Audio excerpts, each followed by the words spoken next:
뜻을 결심하는 그런 귀한 시간 되게 하여 주옵시고 오늘도 부족한 종탄에 세워줌을 감사합니다. 성령님 도와주옵소서. 예수님의 이름으로 기도 올려옵나이다. 아멘. 주의 이름으로 환영하고 사랑하고 축복합니다. 기독교인들이 좋아하는 단어 중에서 가장 좋아하는 단어가 무엇일까요? 라고 묻는다면 여러분은 어떤 단어를 이야기하실 수 있을까요? 근데 놀랍게도 좋아하는 단어 중에 이 5위 안에 어떤 단어가 들어있냐면 기적이라는 단어가 있습니다. 우리도 신앙생활하면서 기적이 일어나기를 매우 바라고 좋아하는 것 같습니다. 근데 기적이 일어나기 위해서는 반드시 믿음이 있어야 됩니다. 근데 그 믿음은 어떤 믿음이냐면 하나님의 전능하심을 믿어야 됩니다.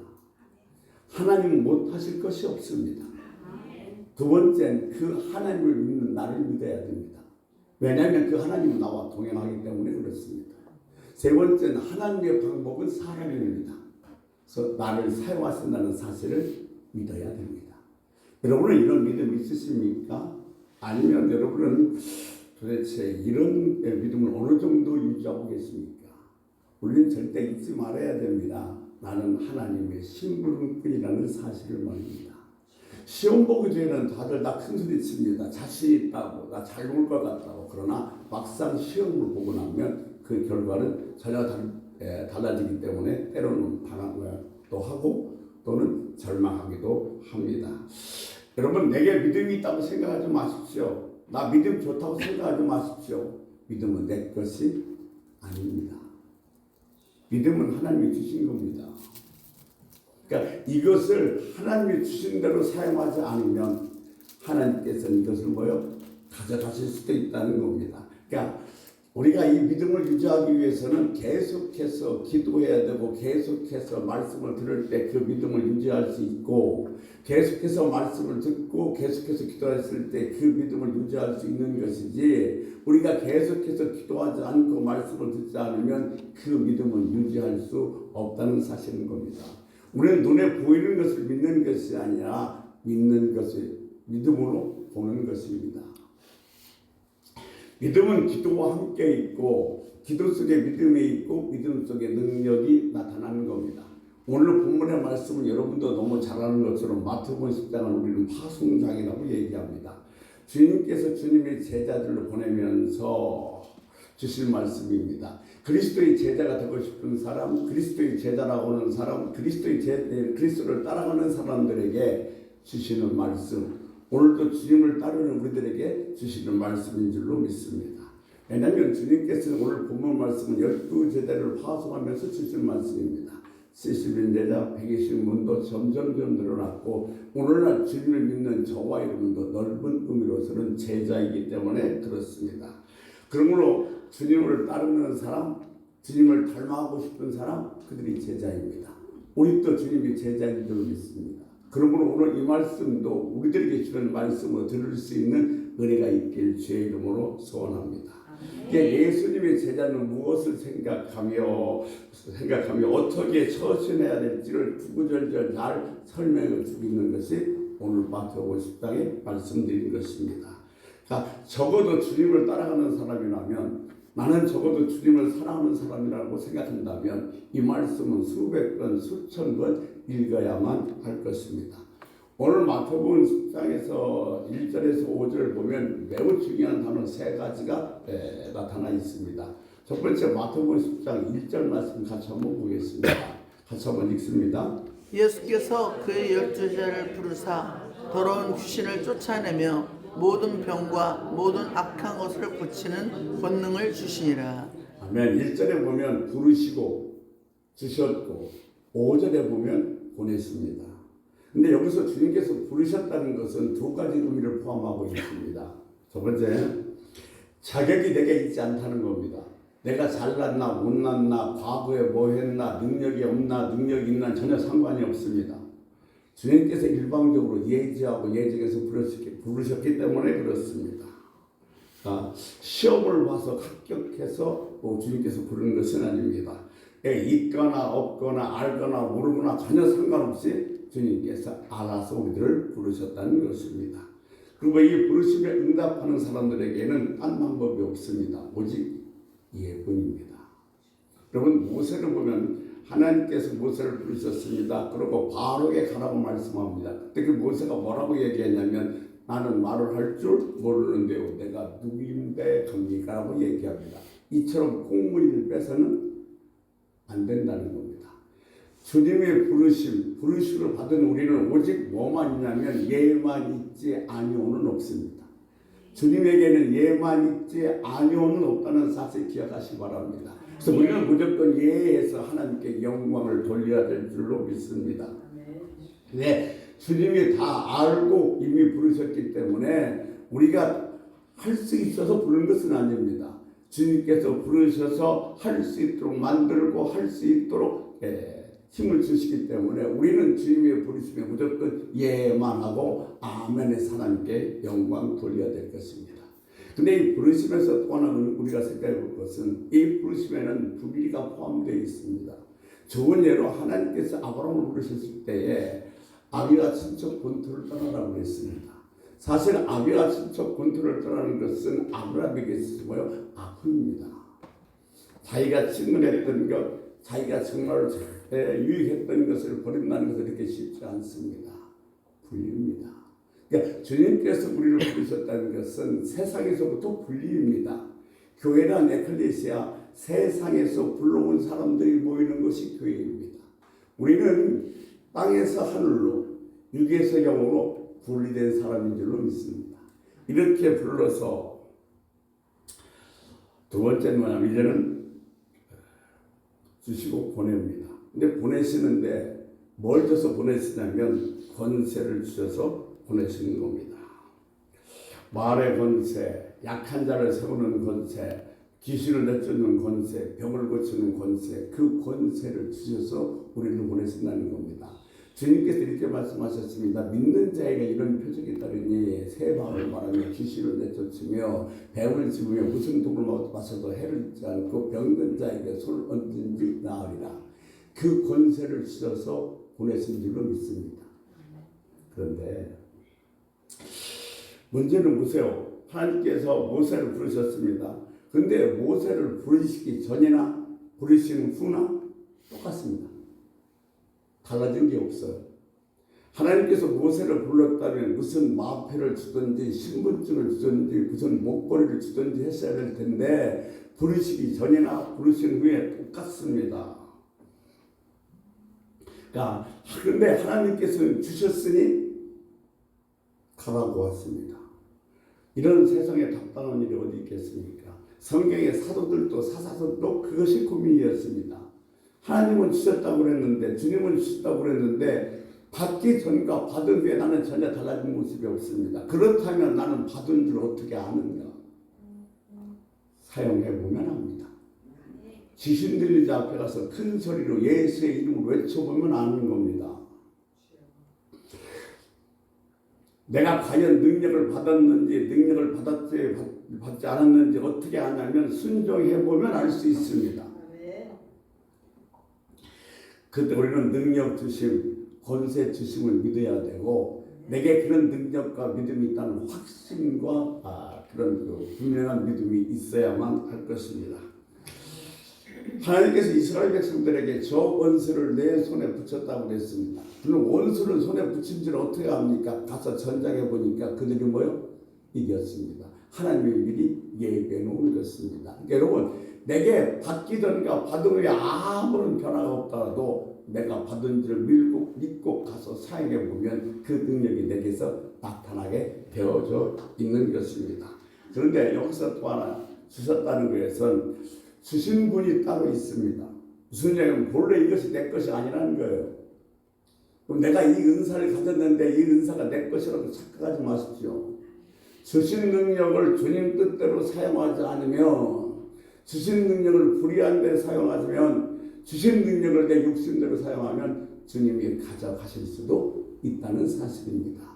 저는 수없이 왔습니다. 정말 한국을 들었다 놨다 할 정도로 놀라운 능력을 받았으나 결국 그 능력을 불의하게 사용했고 자기 욕심을 사용해서 그 능력도 사줄 뿐 아니라 마지막에 얼마나 비참하고 어려웠는지를 말입니다. 여러분 능력 주셨습니다. 그 능력을 주님 뜻대로 사용하셔야 됩니다. 그 능력을 불의한 곳에 그 능력을 나의 이익을 위해서 사용하면 주님께서는 가져갈 수도 있다는 겁니다. 세 번째, 그리시고 보내셨습니다.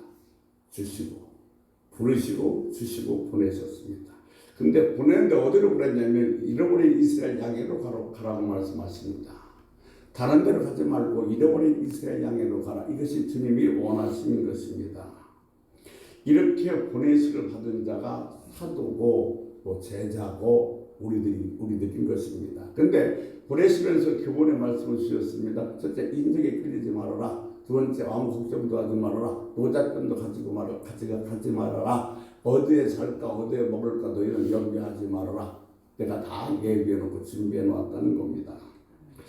그러는 중에 주님께서 주신 교훈의 말씀이 오늘 본문에 포함되지 않습니다. 마태복음 10장 16절에 이렇게 말씀하고 계십니다. 마태복음 10장 16절 우리 같이 한번 보겠습니다. 같이 읽습니다.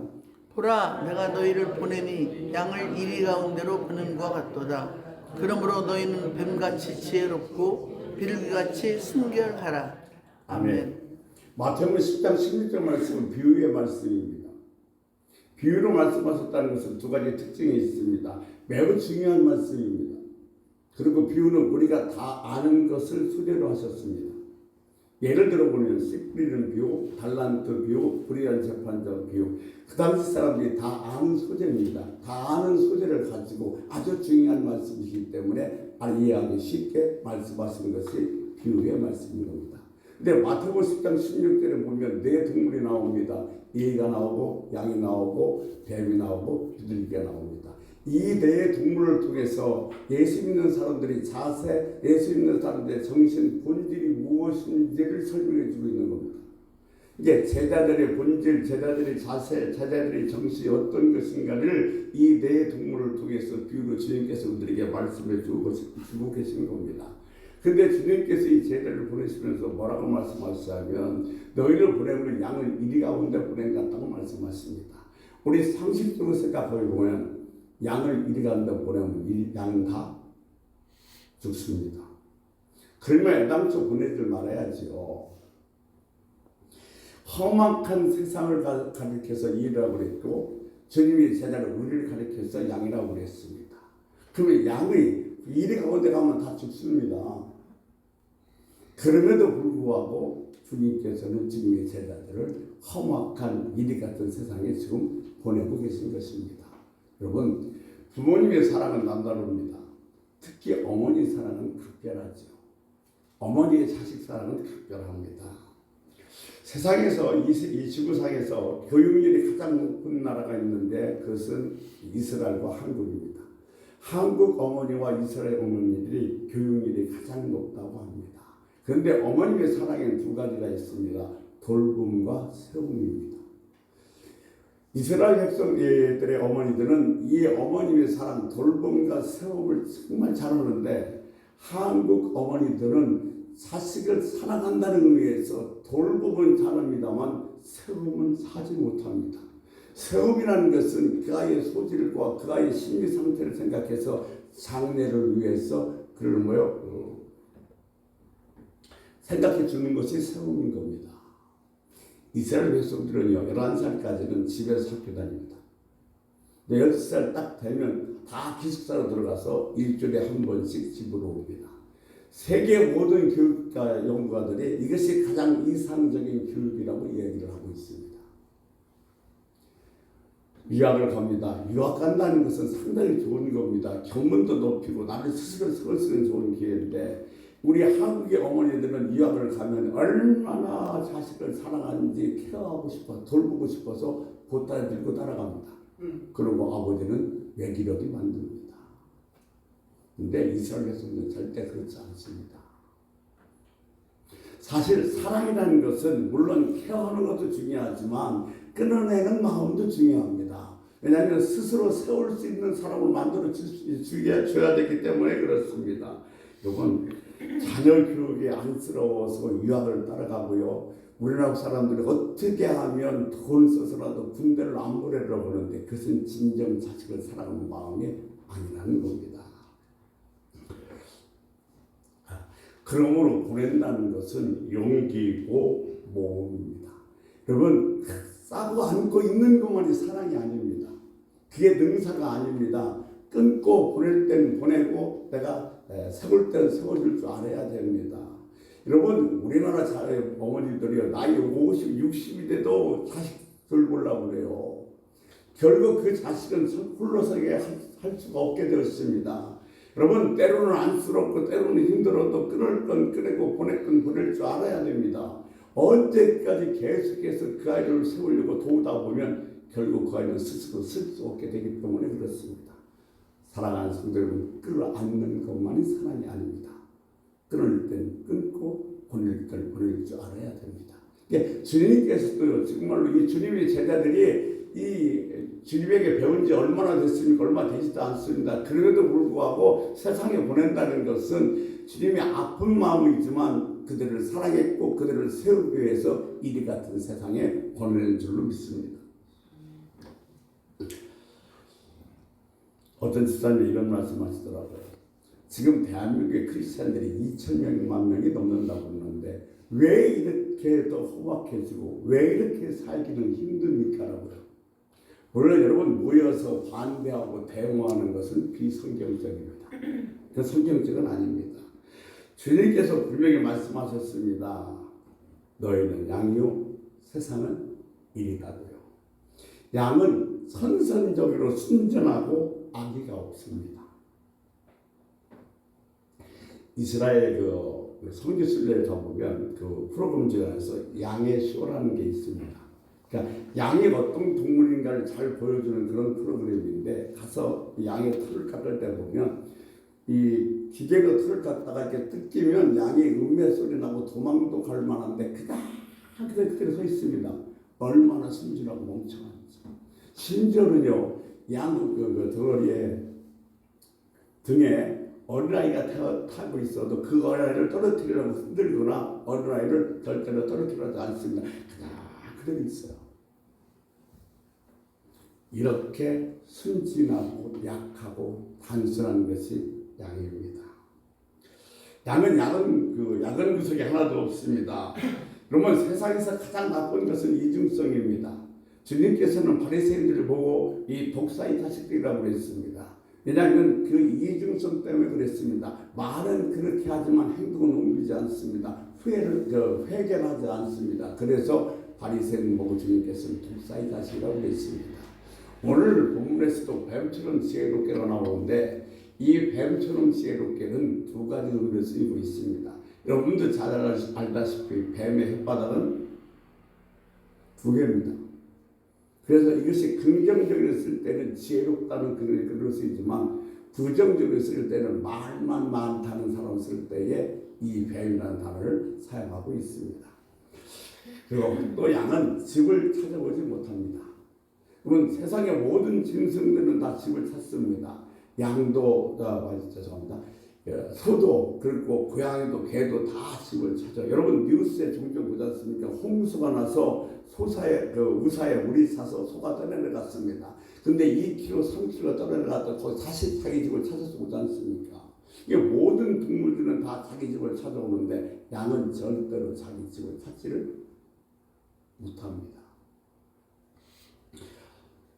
얼마나 어리석겠습니까? 이 양은 자생 능력이 없습니다.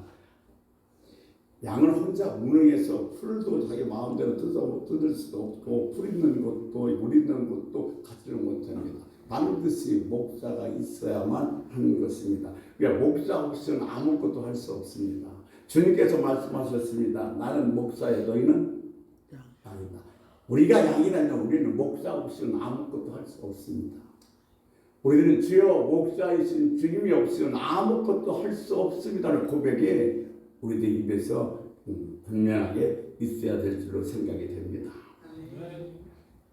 사실 우리가 어떤 일을 할 때 두렵습니다. 근데 왜 두려워요? 내가 하려니까 두려운 거예요. 우리 말은 그럽니다. 주님께서 하십시오. 주님이 하셔야 됩니다. 하지만은 다 누가 하려고 하느냐? 내가 하려고 하기 때문에 두렵고 힘들 거예요. 여러분, 나는 아무것도 할 수 없습니다. 양입니다. 목자이신 주님이 없으면 아무것도 할 수 없다는 사실을 고백하며 목자를 따라가는 것이 우리들의 본분임을 기억해야 할 것입니다.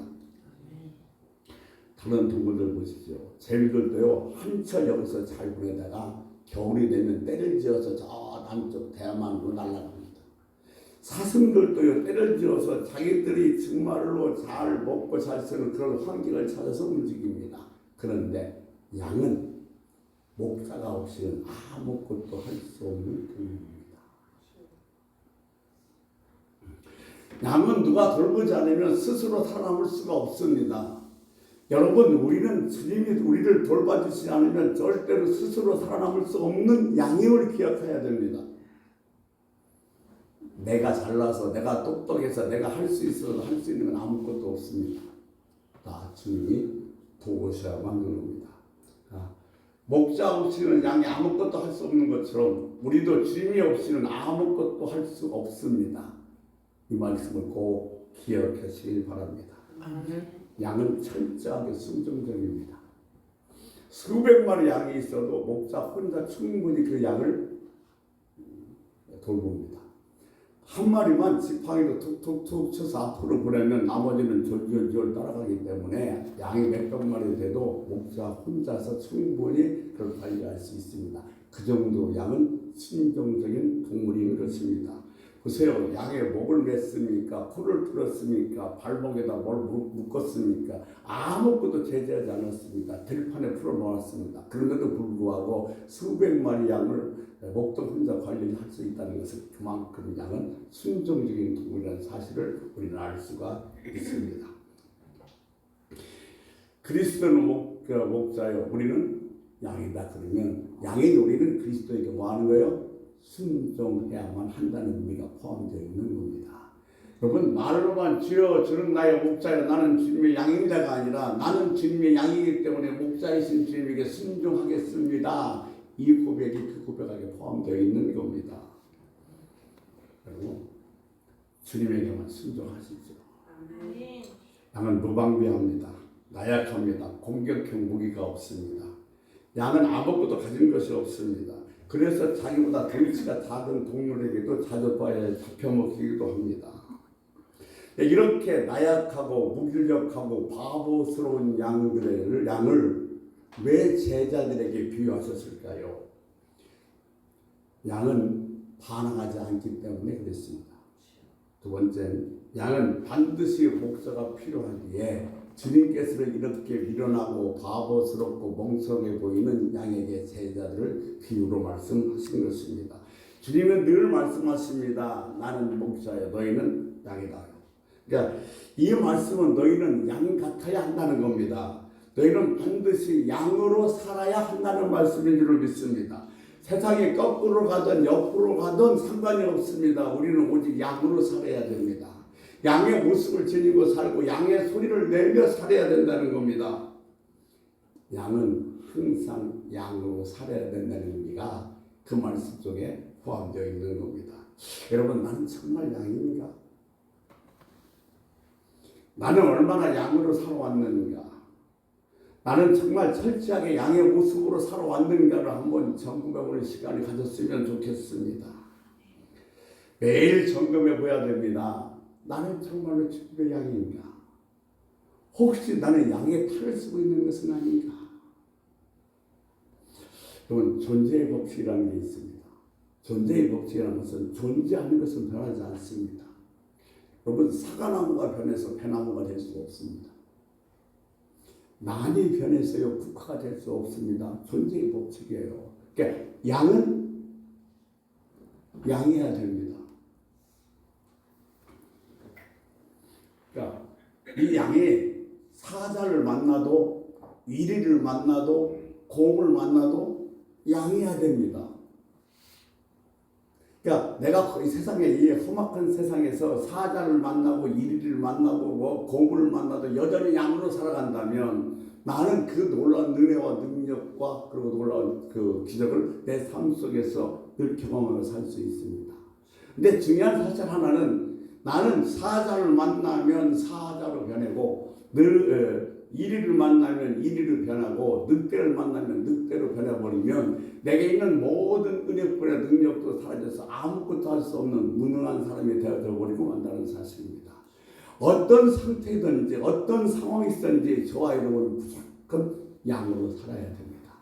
양의 모습으로 살아가고 양의 소리를 내야 됩니다. 이리가 아무리 이르는 거라도 우리는 음의 소리를 낼 줄 알아야 되는 거예요. 이것이 주님께서 우리에게 말씀하신 나는 목자야 너는 양이라는 의미 속에 포함되어 있는 것입니다. 우리는 언제 어디서나 양이어야 됩니다. 생김새도 음성도 양이어야 됩니다.